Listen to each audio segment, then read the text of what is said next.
All right, I'm just in my kitchen and I wanted to share a little thing that just happened. So having the right instructions makes a big difference. This is a lesson for life as much as it is a lesson for medicine. Now, let's have a look here behind me. We can see a big backlog. Oh, man, it's hard to get. Okay, big backlog of dishes. And over here, we have a big pile of dishes that I had to do by hand. Why is that? Well, you can see here that our dishwasher is, oh man, it's so hard to get this camera to actually look at the right thing. It's an ASCO. We bought it about 6 years ago, and last night started throwing an F11 code. An F11 means that there's a blockage. Now, we've had this one before, and I was like, sweet, I know what to do. I'm going to pull out the empty cord and check that it's not blocked there. Last time, there was all this build-up where the drainage cord goes into under the sink, and I'm like, sweet. So I pull that off, but it's clean. It's clean to whistle. I'm like, okay, not good. Then we went on YouTube and we checked it out. Now, there's a bunch of American solutions, and they have different ones. They have this weird thing where at the top of the sink, you could pull the lid off and make sure that the water was going through there. Now, we don't have that. Never seen that in Australia before. But it didn't work. Anyway, it didn't work. And I finally was like, all right, I'm going to have to buy a new dishwasher. Literally went to the Good Guys today to go and scope it out, and they're like, hey, ASCO, good choice, lasts a long time. I'm like, yeah, we've only had it 6 years, and it gets a workout. I mean, you can check here, check this out, like you can literally see how much this thing has worked because the button is completely eroded there.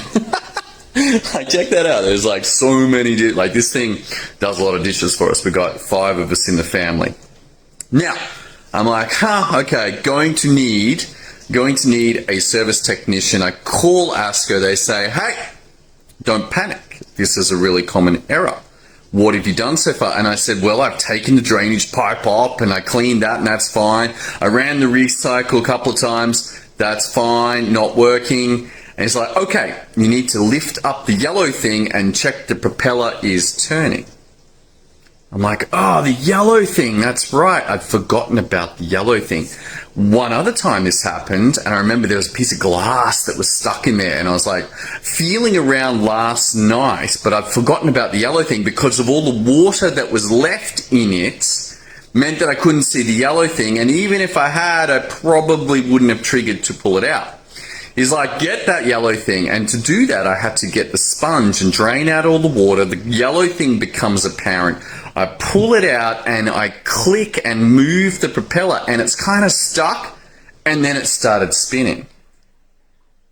It was kind of stuck and started spinning again. I'm like, maybe there was a little bone or a piece of something in there that got in there, got through the filter and down into this thing. Anyway, it starts spinning again. And now the dishwasher's working. Now, this is good news. Good news for my family. Why? Because I really didn't look forward to doing the next 30 minutes of dishes every day. Like, there's a lot of dishes that get created in a 5-person family. Those of you with kids will know this. How does this apply to us? Guess what? Guess how many things in medicine are done from memory without checklists? How many risks this causes? It causes a lot of problems. And actually having access to this is a problem. Now, if I was wise, I will document the steps. The first one is to drain out all of the water, remove the yellow thing and check the propeller works. F11 code, check that it works.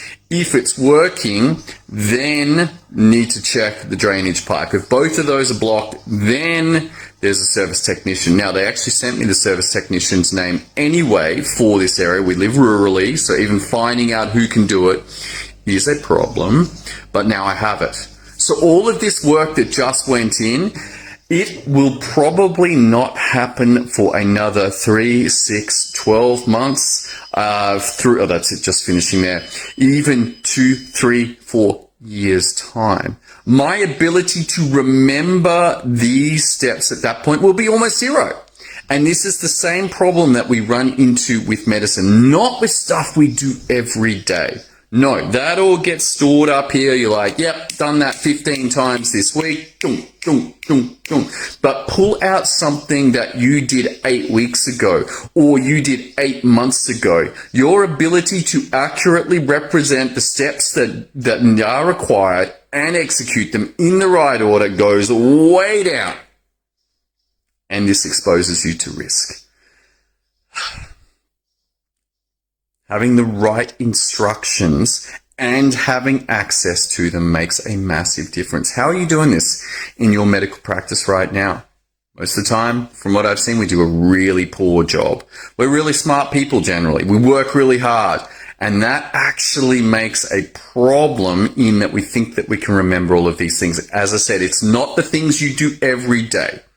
If you were doing 3 pap smears a day, you don't need it. If you were doing 1 pap smear every 2 years, you better have some kind of detailed instructions where you can run through and practice before you begin that pap smear. Otherwise, you are likely to have a very awkward experience. You forget to spray the slides or whatever the particular steps are. Suddenly you have no specimen. Problematic. Have a think about how you document your steps for the work that you do. This is critical. We don't do it well right now. All right, that's all I got for you. I'm going to make sure that I write down these instructions for dishwasher. So next time we get an F11, I know what to do.